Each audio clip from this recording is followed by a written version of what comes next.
Hey everyone, welcome in this channel. Today we are doing our chapter number 1. हमारे chapter का नाम है लक्ष्य। यहाँ पर एक माँ अपने बेटे से पूछती है कि बेटा जीवन में यदि कुछ बनना चाहते हो तो उसके लिए क्या करना चाहिए। तो उसके बेटे ने कहा कि उसे प्राप्त करने के लिए पहले से हमें तैयारी करनी चाहिए। इट मीन्स जो हमारा आज का लेसन है उसका नाम है लक्ष्य। और लक्ष्य का मतलब क्या होता है कि अगर हमें अपनी लाइफ में कुछ भी अचीव करना है उसके लिए जो मेहनत करनी है वो हमारे लिए दृढ़ संकल्प होना चाहिए। और जो हमारा लक्ष्य होता ना वो ऐसा होना चाहिए कि मुझे ये चीज़ प्राप्त करनी है तो इट मीन्स उसके लिए मुझे कड़ी मेहनत करनी है और रूटीन के साथ करनी है। तो यहाँ पर जो हमारी पोइम दे रखी है बहुत ही खूबसूरत सी पोइम हमें दे रखी है। लक्ष्य हमेशा बड़ा रखो। लक्ष्य मीन्स हमारा जो उद्देश्य है ना वो हमेशा कैसा होना चाहिए, वो हमेशा बड़ा होना चाहिए। कैसे बड़ा होना चाहिए? हाथों के साइज से नहीं। इसका मतलब ये है कि हम जिस चीज के लिए भी सोचें, जो भी हम प्राप्त करने की सोचे वो चीज अच्छी हो। लक्ष्य पर हमेशा चले चलो और हमें अपने उद्देश्य के लिए हमेशा चलते रहना चाहिए। चलते रहने का मतलब ये नहीं है कि आप अपने कदमों से चलो, इट मीन्स उसके लिए हमें हार्ड वर्क करते रहना चाहिए। संभव है इसमें बाधाएं भी आए। और जब हम अपने उद्देश्य की तरफ चलेंगे, जब हम अपना लक्ष्य प्राप्त करने के लिए चलेंगे तो इसमें क्या होगा? बाधाएं मीन्स क्या होता है? रुकावट या मुसीबत। कि ये तो संभव है कि जब हम किसी भी काम को करने के लिए निकलेंगे तो हमारे रास्ते में रुकावटें तो आएंगी ही आएंगी। पर बाधाओं को पार करो, लक्ष्य हमेशा बड़ा रखो।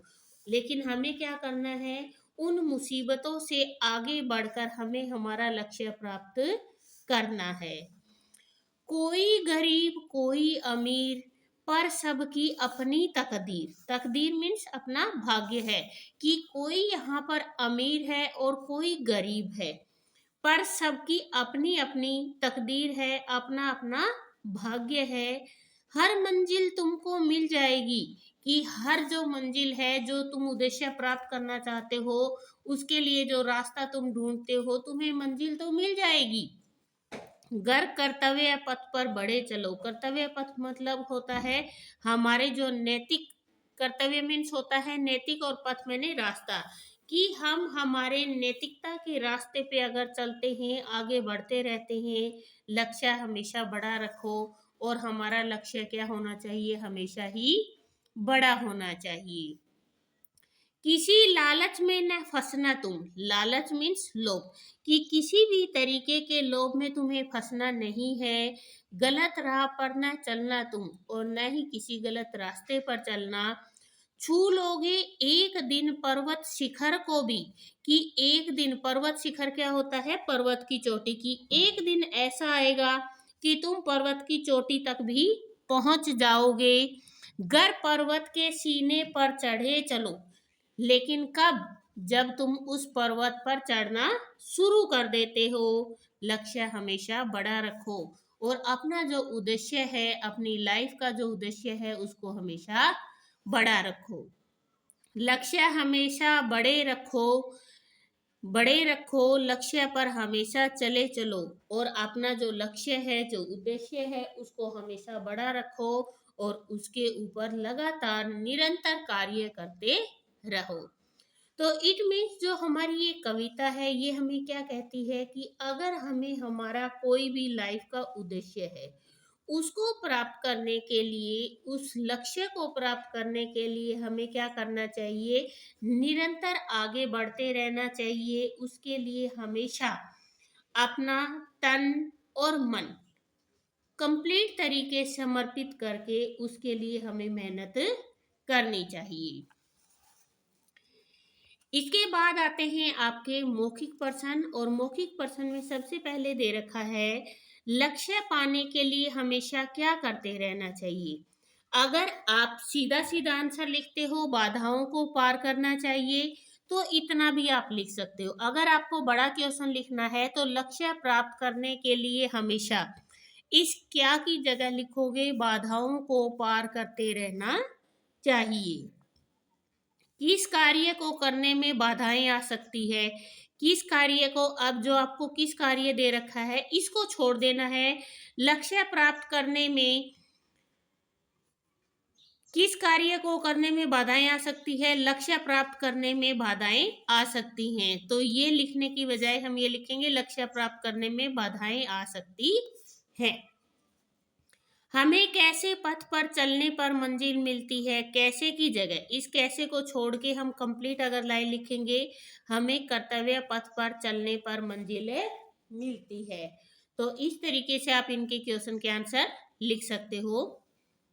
नेक्स्ट आपको दे रखा है सही उत्तर चुनकर वाक्य को पूरे करना है। आपको वाक्य पूरे कीजिए। हमेशा बड़ा रखना चाहिए, हमें क्या चीज हमेशा बड़ी रखनी चाहिए, लालच, शिखर या लक्ष्य। हमारा जो लक्ष्य है वो हमेशा बड़ा होना चाहिए। भाग्य से कोई गरीब बनता है, कोई गरीब बनता है या कोई अमीर बनता है। इसके बाद आता है राह पर चलने के लिए मना किया है। कौन सी राह पर चलने के लिए, गलत राह पर चलने के लिए मना किया है। छू लेने की बात कही गई है, क्या छू लेने की बात कही गई है, पर्वत शिखर को छू लेने की बात कही गई है।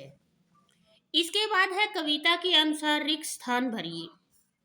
कोई गरीब कोई अमीर पर सबकी अपनी तकदीर, हर मंजिल तुमको मिल जाएगी गर कर्तव्य पथ पर बढ़े चलो, लक्ष्य हमेशा बड़े रखो। तो आप इसको कविता को लर्न कर सकते हैं और अपने आप से भी इसको लिख सकते हैं।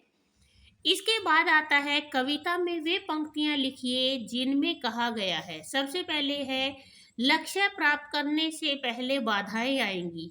तो इस कविता के अंदर ऐसी कौन सी लाइन थी जिससे हमें ये पता लगता है कि हमें इसका जो आंसर है वो यहाँ पर है, संभव है इसमें बाधाएं भी आए।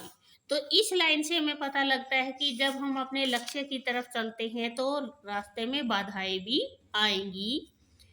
किसी भी लालच में न फंसे और गलत राह पर न चले। ये कविता के अंदर कहाँ पे थी ये लाइन, ये लाइन है किसी लालच में न फंसना तुम, गलत राह पर न चलना तुम। इसके बाद आता है प्रश्नों के उत्तर दीजिए। प्रश्नों के उत्तर में है कर्तव्य करते हुए आगे बढ़ने पर क्या मिल जाती हैं। तो यहाँ क्या की जगह लिखना है आपको, बाधाएं मिल जाती हैं। जैसे कि मैं आपको एक लिख के दिखाती हूँ, इसके अंदर आपको लिखना कैसे है।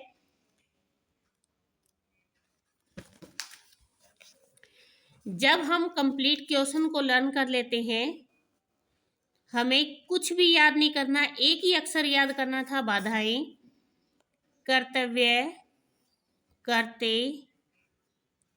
हुए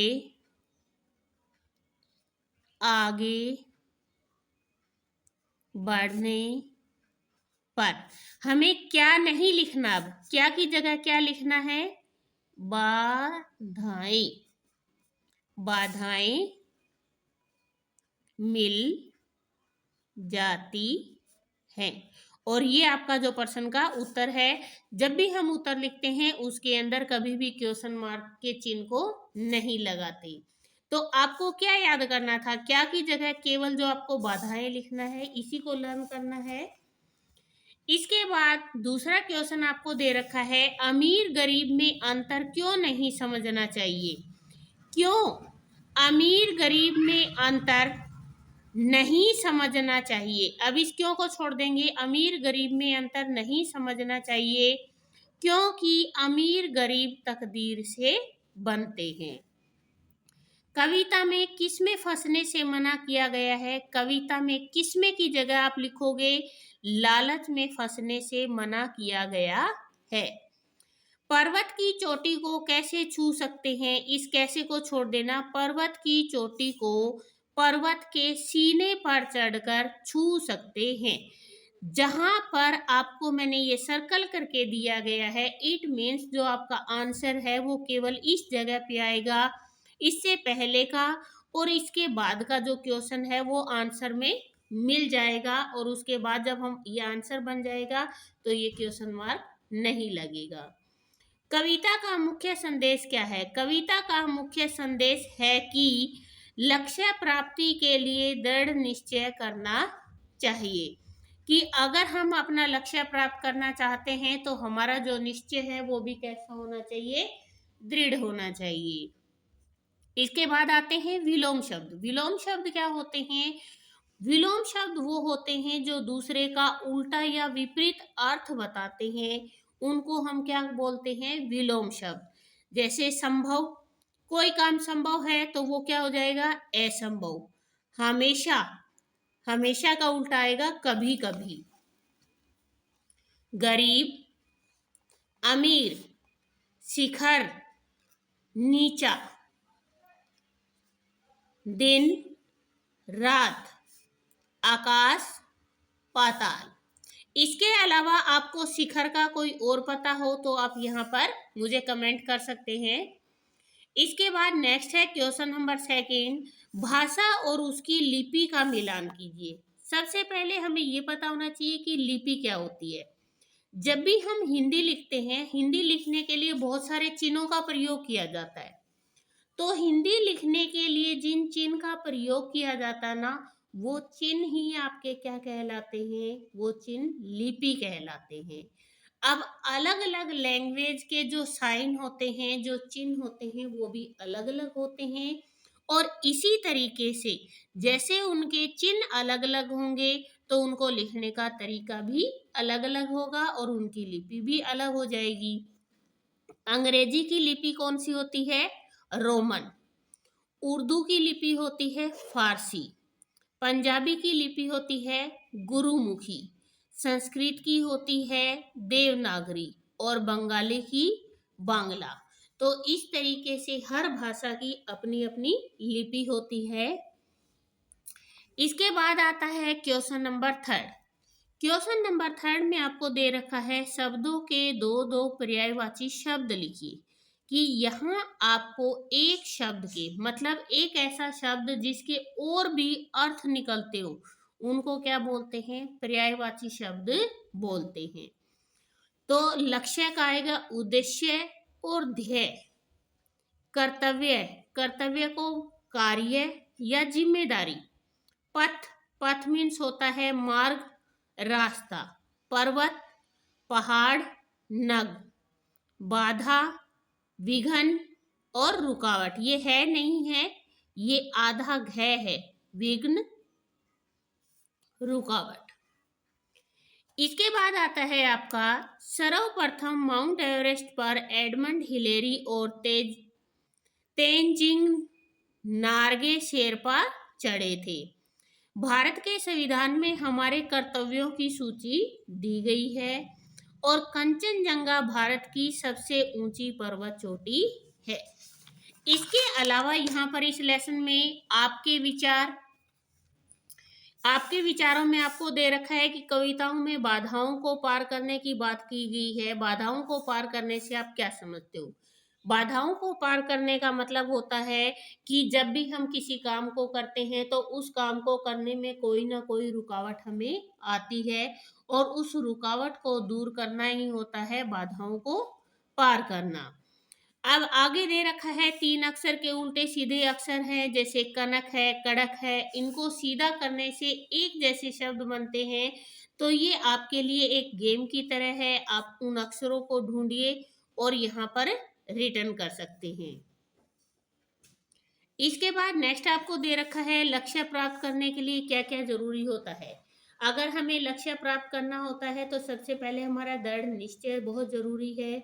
उसके बाद हमारी मेहनत, उसके बाद हमारा अनुशासन, और किसी भी लक्ष्य को प्राप्त करने के लिए जो हमारे मन के भाव हैं वो भी कंप्लीट होने चाहिए। इसके बाद आता है आप और आपकी कल्पना। लक्ष्य को हमेशा बड़ा रखना चाहिए। आप अपना लक्ष्य क्या रखना चाहेंगे और क्यों? तो आपका जो भी लक्ष्य है आप इनको बता सकते हो। तो ये था आपका लेसन नंबर 1। प्लीज वीडियो को शेयर करें, लाइक करें एंड कमेंट करें।